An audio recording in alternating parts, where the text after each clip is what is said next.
ಪಾತ್ರಗಳಾಗಿದ್ದಾವೆ.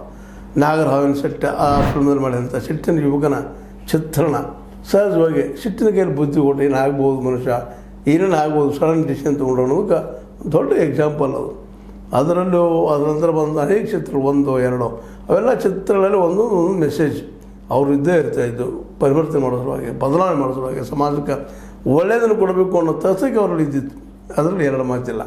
ಹೀಗಾಗಿ ವಿಷ್ಣುವರ್ಧನ್ ಅವರ ಕೊಟ್ಟ ಕೊಡುಗೆಗಳು ಅಪಾರದವ.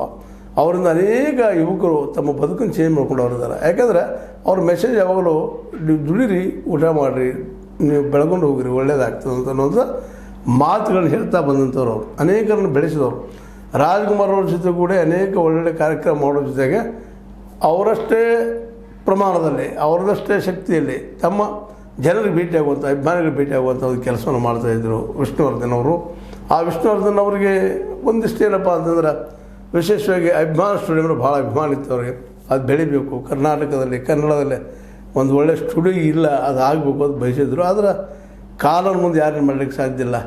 ಅದೇನೋ ಆಗಲಿ, ಇವತ್ತು ನಮ್ಮ ವಿಷ್ಣುವರ್ಧನ್ರವರ ಏನಪ್ಪ ಅಂತಂದ್ರೆ 75ನೇ ಹುಟ್ಟು ಹಬ್ಬದಲ್ಲಿ ಅವ್ರಿಗೆ ಕರ್ನಾಟಕ ಪ್ರಶಸ್ತಿ ಕೊಡಬೇಕು ಅಂತ ಬೆಳಗಿಟ್ಟಿದ್ದು ನಿಜವಾಗಿಯೂ ಅಭಿನಂದನಾರ್ಹ. ಯಾಕಂದರೆ ಅವ್ರನ್ನ ಬಿಟ್ಟು ಮತ್ತಾರಿದ್ದಾರಪ್ಪ ಕನ್ನಡ ಚಿತ್ರರಂಗದಲ್ಲೇ ಇತ್ತೀಚೆಗೆ ಬಂದಂಥವ್ರು ಅನ್ನೋದಕ್ಕಿಂತಲೂ ವಿಷ್ಣುವರ್ಧನ್ ಅವರ ಬಹುಕಾಲದವರೆಗೆ ತನ್ನ ಶಕ್ತಿ ಸಾಮರ್ಥ್ಯವನ್ನು ಉಳಿಸ್ಕೊಂಡು ಸಮಾಜಕ್ಕೆ ಒಳ್ಳೆಯ ಮೆಸೇಜ್ ಕೊಡ್ತಾ ಬಂದರು. ಹೀಗಾಗಿ ಅವರನ್ನು ನಾವು ವಿಶೇಷವಾಗಿ ಗೌರವಿಸುವಂಥ ಸಮಯ ಇದು.